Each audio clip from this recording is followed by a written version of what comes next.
Okay, so now we go through the naming of branched chain alkanes. Okay, try to go through some four different cases. Okay, just so that you make sure you know all the different types of guidelines or rules that we apply to this. We'll be using a similar example in the cases, just adding different things so that you see that the different ways it could come, right? So I'm going to pick a white crayon and then we'll go through that. Okay, let's see these basic guidelines. The first basic rules, it says that when you're naming branch chain alkanes, the first thing you're going to do is you have to identify the longest carbon chain. Remember, when we say branched chain alkanes, we mean an alkane with a substituent group. And we talked about that. We talked about what it is. Okay.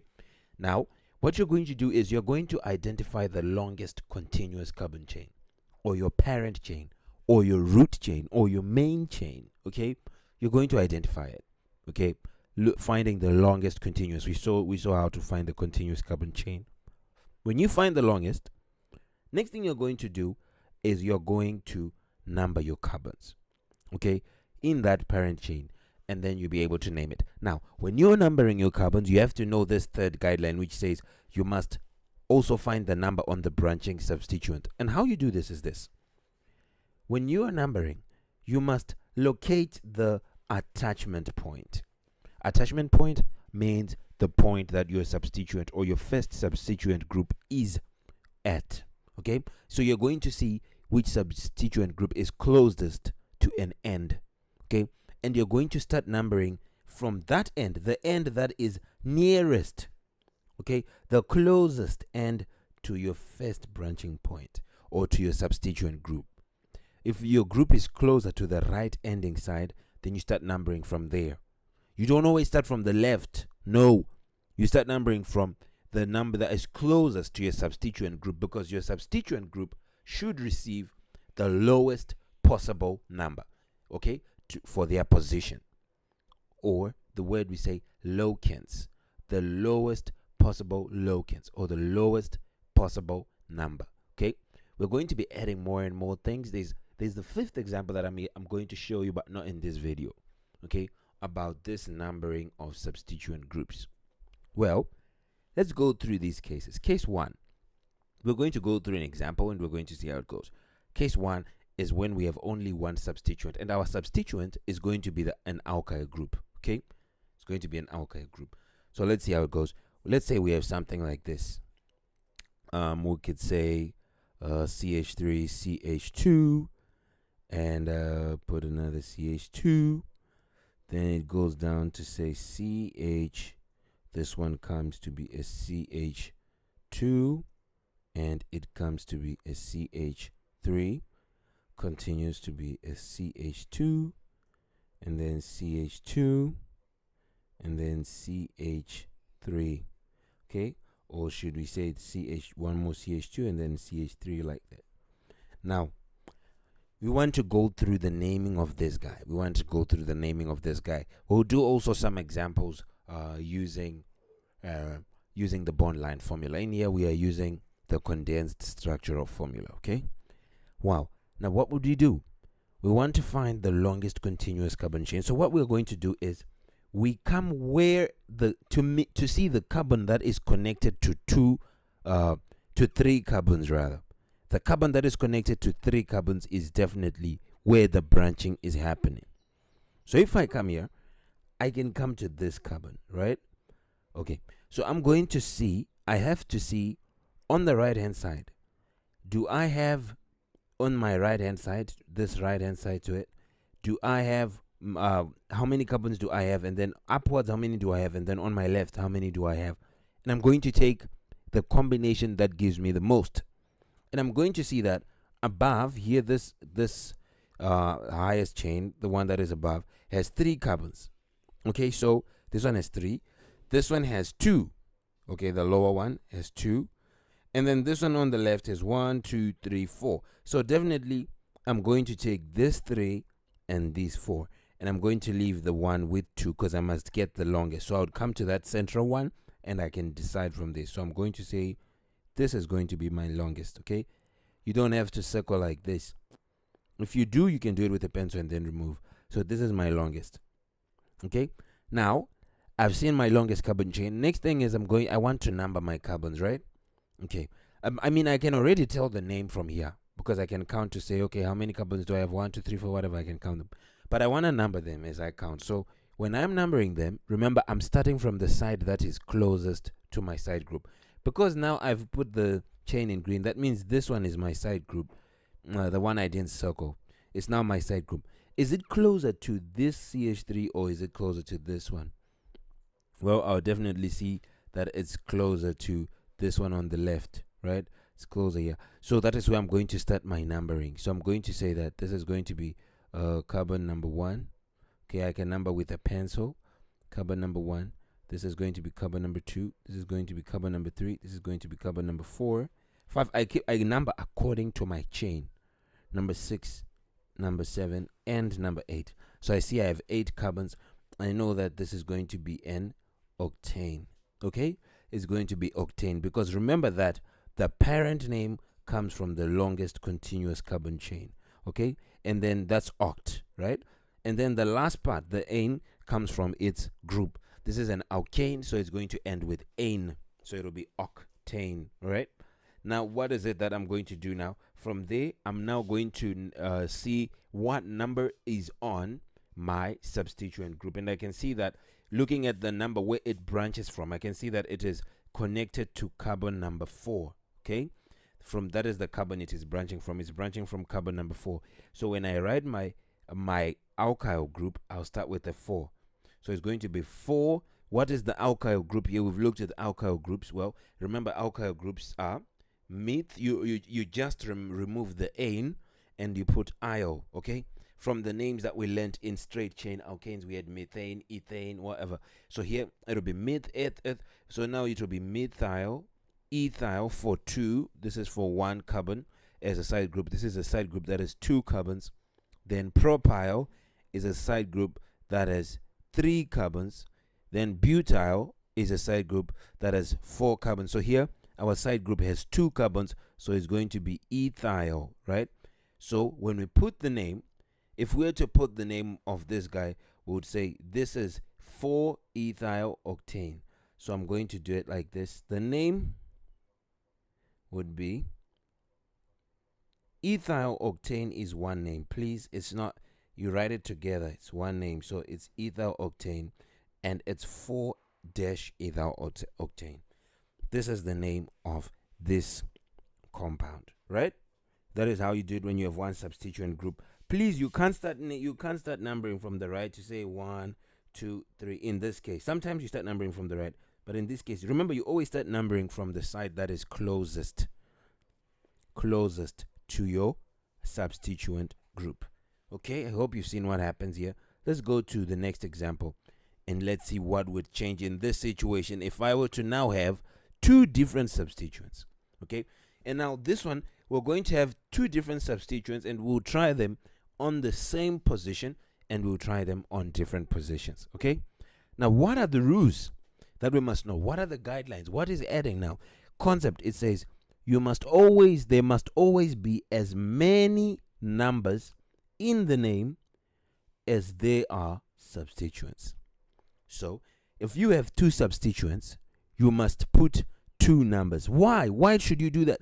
Because remember that prefix tells you the location and the name of that substituent. It tells you what it is and where it is. So if I have 2 substituents, I must completely tell or completely specify where these substituents are. So that's why if I have 2 substituents, I expect you to have 2 numbers in your name.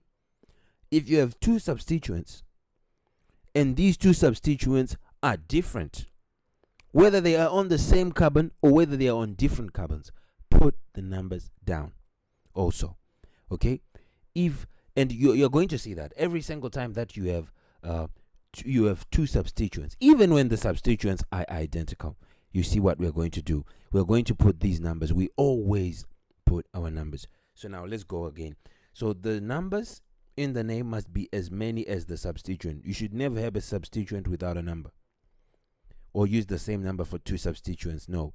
If 2 or more substituents group are available, when you're writing them in the name, please list them in alphabetical order. Ethyl, methyl, propyl, butyl, when we're writing them down, the one we start with is the one that is the first in alphabetical order. Right, let's see now. Let's see an example. So I'm going to have an example. Say you have a nice chain here that says CH3, CH3, and then dash CH2, and then dash CH2, and then dash C, and then here it says CH2, let's say CH3, then I'm going to say CH2, CH3, or let's say CH2, CH2, CH3. Then this one goes to be another CH2, and then it becomes a CH2 again, then CH3. All right, now let's go ahead and give the name of this guy. What do? First thing, I must identify my longest carbon chain. So I'm going to go to the central carbon, right? Central carbon. I need to pick two sides that have the most carbons. What is there on the right? We have 1 carbon. What is there downwards? We have 3 carbons. What is there on the left? We have 3 carbons. What is there on the right? We also have 3 carbons. So you can choose for yourself. But all these have 3, 3, 3, so you can choose which one you want. I can choose the straight one because it's the easiest one, right? But I could have chosen up and down or whatever. I could have chosen anything fancy. So now what do I do now that I have this? Well, now you're going to start naming, okay? So we know that this guy is going to end up being, let's see. We want to count the number of carbons again. But as you're counting the number of carbons, we must always remember, never forget to start at the end where the carbons will get the lowest number. But because here they have 3, 3, 3 in every side, wherever side we start from, doesn't matter.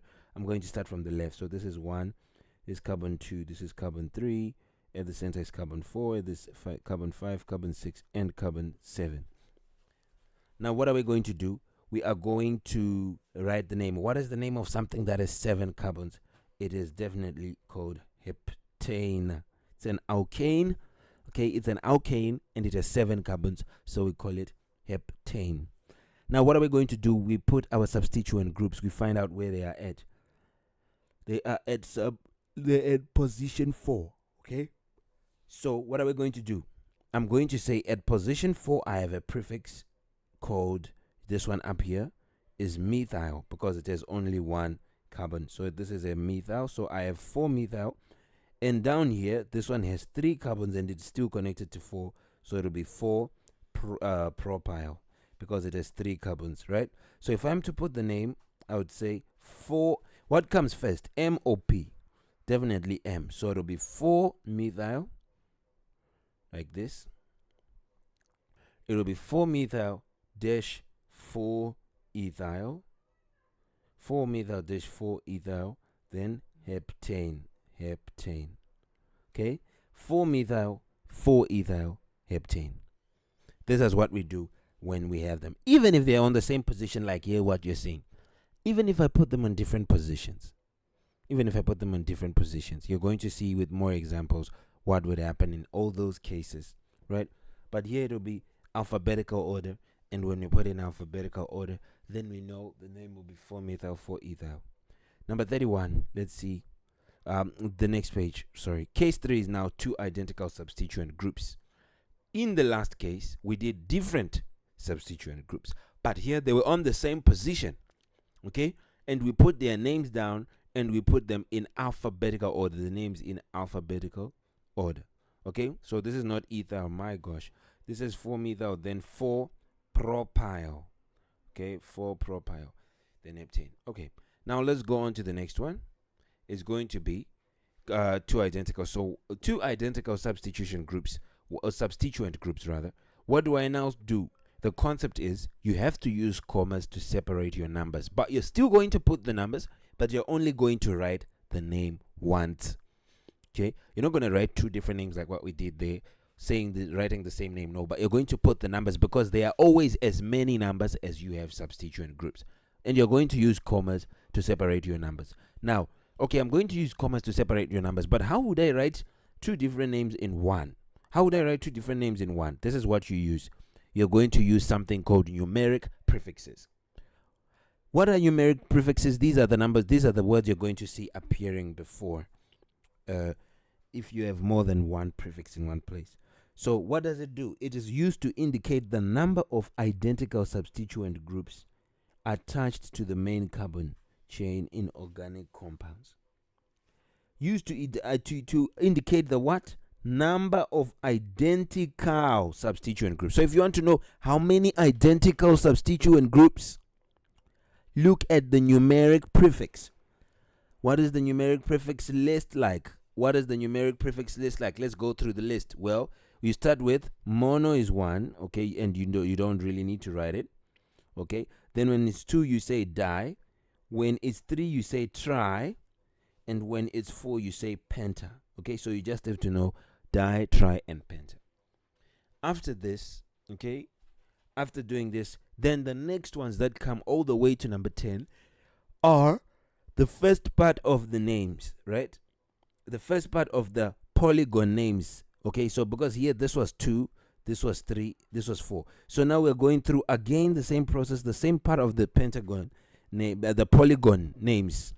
Okay, so 4 is not pentamai, 4 is tetra. So we are now going through the polygon names, and the polygon names tell you the name, the prefix, the numeric prefix. So polygon number 5, it's a pentagon, so we'll say penta. Number 6, it's a hexagon, we say hexa is our prefix. Number 7 is a heptagon, our prefix will be hepta. Number 8 is octagon, our prefix is octa. Number 9 is nonagon, our prefix is nona. Number 10 is decagon, our prefix is deca. These are the numeric prefixes, and they tell you how many identical carbons we have. If we have 2, right, this is for 2 identical carbons, 3 identical carbons, 4 identical carbons, 5, 6 identical, 7 identical carbons, 8 identical carbons, 9, and 10. Okay, so di, tri, tetra. Those are the new ones, and just remember, make sure you remember them. So let's go through an example and see, and we're going to use commas to separate. What would I do if I would have something like this? CH3, CH2, oh my, CH3, CH2, what did I do here? Okay, it's not CH3, CH2, then I'm going to say CH2 again, then let's say I say CH and I put SCH3 here, and I'm going to say SCH, I'm going to put another CH3 here, then I say CH2, then CH3, okay? So I must put dashes between my carbons. Now, what is the name of this guy? What is the name of this guy? Well, the name of this guy would be, we number the carbons, right? The first thing we do is to number the carbons, is to identify the longest carbon chain. So I'm going to come on my central carbons, on my carbons that are bonded to 3 or more things. Let's see which one is more. You can see that on the flat surface, right? So it's going to be like that, right? It's going to be like this. Now what you're going to do is, next you have identified your longest carbon chain. Now start numbering. As you're numbering, your number closest to the first branching point. Where's the first branching point? The side that is closest to the end is here. Okay, it's close to this end, right? Then this other CH3 is. So that means we're going to start numbering from here. We say carbon number 1, carbon number 2, carbon number 3, carbon number 4, number 5, number 6, and carbon number 7. Right? So how many do we have? 7 carbons. What is the name going to be? Heptane. Right? The name would be heptane. Now what comes after what comes also after naming heptane? Now we need to put our alkyl groups. Remember, these are all alkyl groups. That's the substituent we're dealing with for now. We're only practicing the rules. So now what do? I can see I have a methyl on position 3, so it would have been a 3 methyl. And I say I have another methyl on position 4, which would make it a 4 methyl. Now when you have more than one of the same group, what did we say? We use numeric prefixes. So in here we have 2 of them, so that means we are going to get dimethyl. Okay, dimethyl for 2. So it's going to be, but when I now do, I should put the positions. I would say 3, 4, then dash, I say dimethyl heptane. Never forget that. Okay, 3, 4 dimethyl heptane, no space, dimethyl heptane. Okay, 3, 4 dimethyl heptane. That is it. And you'll be done with the name. Even when they are on the same position, you would have to say 3,3 dimethylheptane if that was the case. Okay? You'd still have to put all the numbering, all the whatever it is, as long as they put the numbering. Okay? Now, this is case 3. Let's see the last case. Case 4 is going to be the last one where you have numerous groups. Okay, so everything is going on. Let's see what this thing is now telling us. In the IUPAC nomenclature system, when you are naming compounds with multiple substituent groups, numeric prefixes are not considered in alphabetical ordering. Remember, we said when we write down the names of different groups, we use alphabetical ordering. Now, these numeric prefixes, which we just did, are not considered. So, if I have something that says dimethyl, when I am doing alphabetical ordering, I don't look at the D, I look at the M, because the di is a numeric prefix and I ignore it. I look at the M, the one that comes after this di. So let's go ahead with something like that and see. That is, if you have, say, CH3, CH, you have, this one is connected, say CH3, right? Then you have another CH3, CH3, and then yes, CH. Oh, so this is not a CH3. Oh my, sorry. This would be a CH2, CH2, and then CH. Let's say you have now a CH, and then what would happen when you have a CH? This is a CH. What would happen when you have this CH? You would have a CH2 and CH3. Then let's say here you now continue to say CH2, CH3. Oh my. CH2, CH2, and CH3. How would I name this?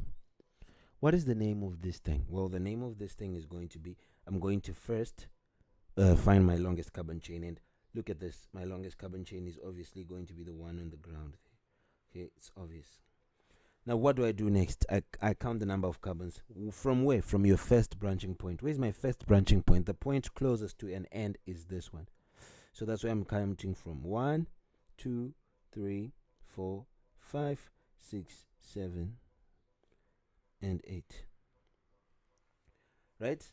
Now, what is this going to be? I know it's going to be an octane.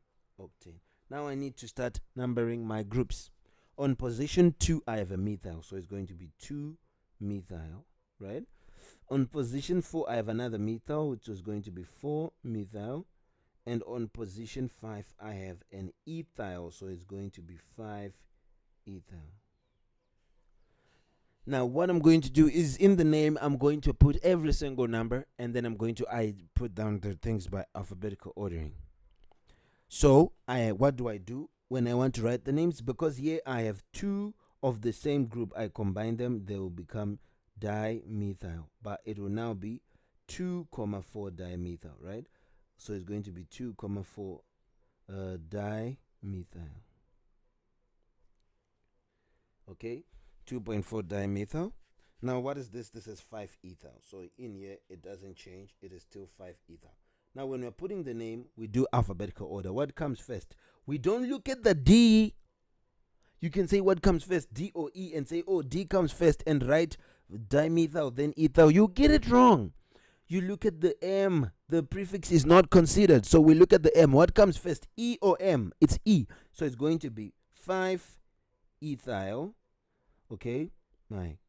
What is going on? It's going to be 5 ethyl dash 2 comma. The comma is put between numbers. 2,4 dash dimethyl. And what is it? Octane. Dimethyl octane. Okay, done. And this will be our name, and that is it. We are done. See you in the next video where we look at more examples and we try to just get our heads around this. Bye for now.